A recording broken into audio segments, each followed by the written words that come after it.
Thank you very much. Thank you. Thank you. Assalamu alaikum.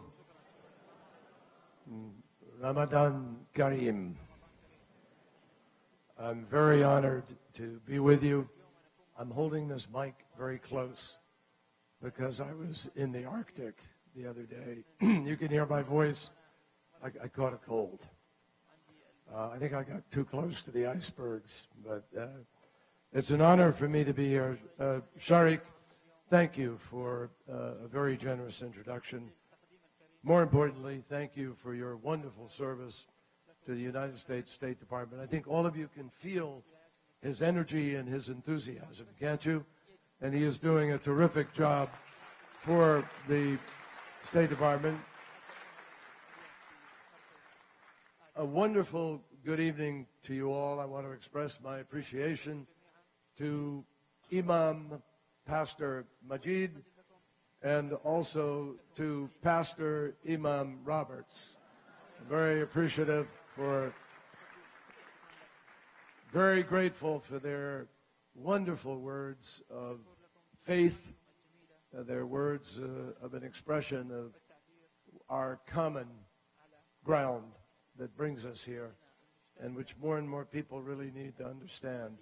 And to all of the distinguished leaders of faith who are here, particularly, if you don't mind, if I single out my old friend, His Eminence Cardinal McCarrick, who is such a wonderful leader here. I want to thank you all for hosting us here today. I'm looking out at this audience, and I want to know why there are more cameras focused on Angelina Jolie than me. What's going on here, guys? But I am enormously appreciative of the wonderful work that is done here at the Adams Center.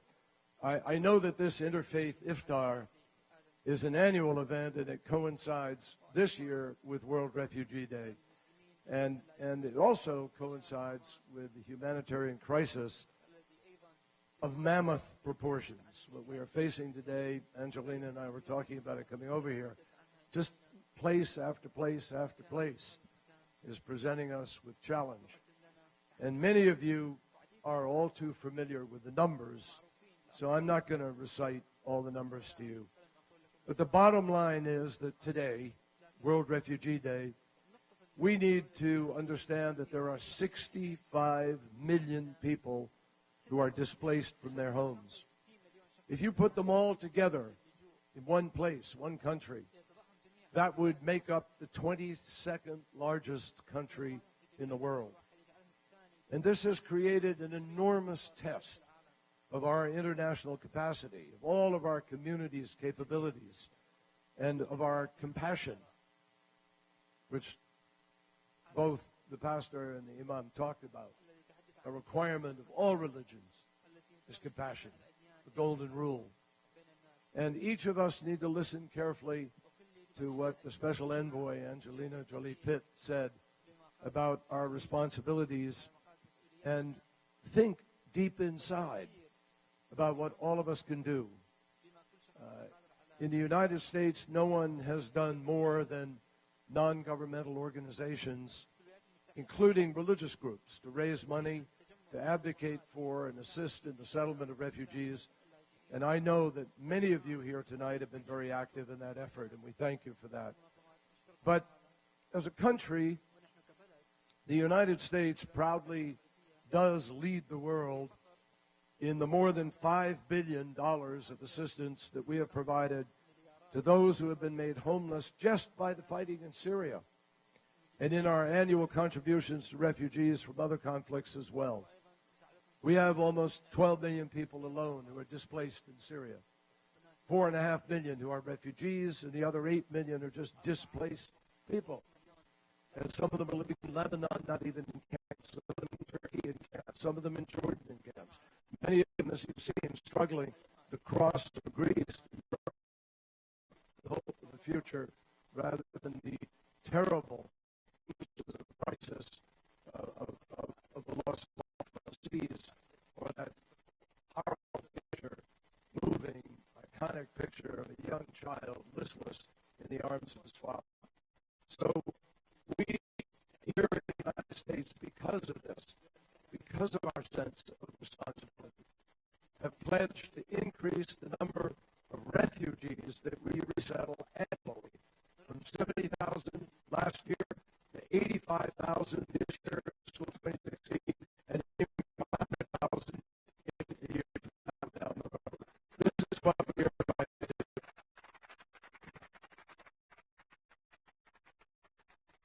Around the world, a huge effort is being made.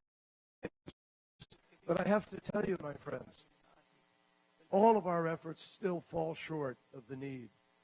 Every nation, every sector, every individual has a responsibility to try to do more.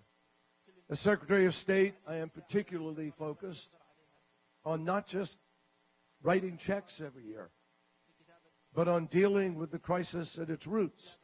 That means ending conflict, ending a war in Libya, ending a war in Yemen, ending a war in Syria. That is what we are trying to do.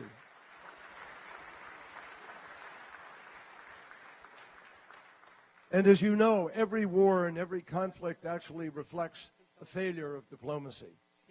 Every time we prevent a war or bring an end to a conflict, we make it possible for people to live normally, not as a refugee, but in their own communities, to be able to go home and live in the place that they want to go. And that is why the pursuit of peace, the desire for peace, is so strong among people of every single faith. Our leaders have a solemn responsibility to protect the people who live within our borders, and that is precisely why our refugee screening process is so comprehensive and rigorous. It is also effective. And those who apply for refugee status have to demonstrate that they have a well-founded fear of persecution, as you know. And they will be turned down if they have a history of extremist or criminal behavior. And it's important for people to know that, because people shouldn't fear a process which is as thorough and complete and detailed as the process is here in our country. And if people make false claims or they're unwilling to answer hard questions, then, of course, they will not be allowed to come. There is absolutely no evidence, my friends, zero evidence, that refugees who make it through this arduous process pose any greater threat to our society than the members of any other group. And it is important for people to know that.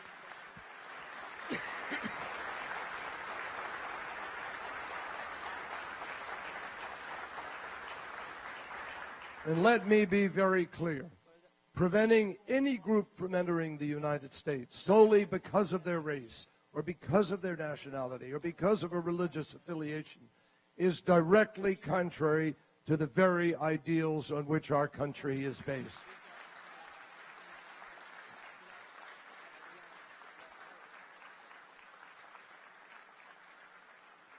We believe in individual rights, not collective guilt. And we believe in judging people based on what they do, not the circumstances of their birth or their choice of sacred texts. Not only that, we need to remember that bigoted and hateful rhetoric towards Muslims plays right into the hands of the terrorist recruiters who propagate the lie.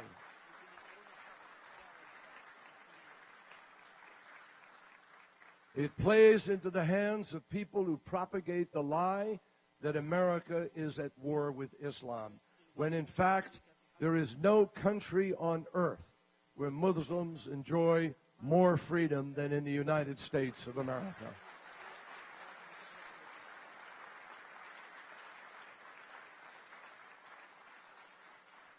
My friends, as Angelina knows, and as many of you obviously know, and many of you from very personal experience, the refugee story at its heart is not about statistics. It's about people. It's about families like the one from Damascus and now living in Indiana that spent more than 3 years in a refugee camp and sat through 6 5-hour interviews before getting the green light to come to the United States. It's about the young mother in Dearborn in Michigan whose brother was shot down right before her eyes by the Syrian army. His crime? Taking a photograph of a peaceful protest. It's about the young man from Dara who was about to be killed by soldiers, only to be saved when an old woman came barreling into the street, pleading with the gunman not to kill her son. And the man who had never seen the woman before lives now with his wife and daughter in Texas, works the night shift at Walmart, and is paying back the cost of their plane flights in monthly installments. That's the story of a refugee. The refugee story... The refugee story is about thousands and thousands of families who want their new neighbors to know that they are not the perpetrators of terror or violence, but rather people who yearn just like them only to live in security and peace. Let me be clear. There is nothing ideological about coming to the aid of someone in need. In times of crisis, when the summons goes out, Americans have traditionally responded as one nation. Americans say, here we are, what can we do to help? That's who we are. That is America at its best. And that is the America that we must restore and preserve in the years and months to come.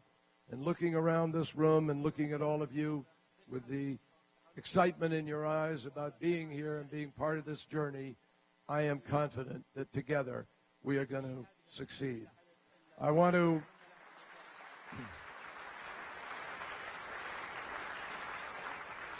we have about 2 minutes before we break the fast, so I will do what I learned how to do when I was in the United States Senate, which is filibuster. And I just want to tell you quickly for a minute, I want to thank the Girl Scouts and the Boy Scouts. Thank you so much.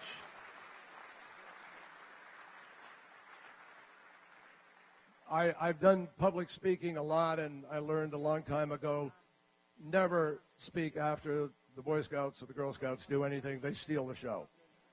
And then the second danger tonight is Angelina Jolie Pitt. She is the show. So, you know,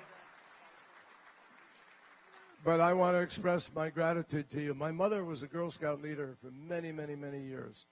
And she was actually born at a time and she was raised abroad, and she lived in England, and she actually met the founder of the Boy Scouts and Girl Scouts, Lord Baden-Powell. So there was a little connection there to all of you for a long time. And I was a Cub Scout. I got a little ways. So before the rabbi breaks the fast, I just want to say to all of you observing, I wish you a very blessed and rewarding month of Ramadan.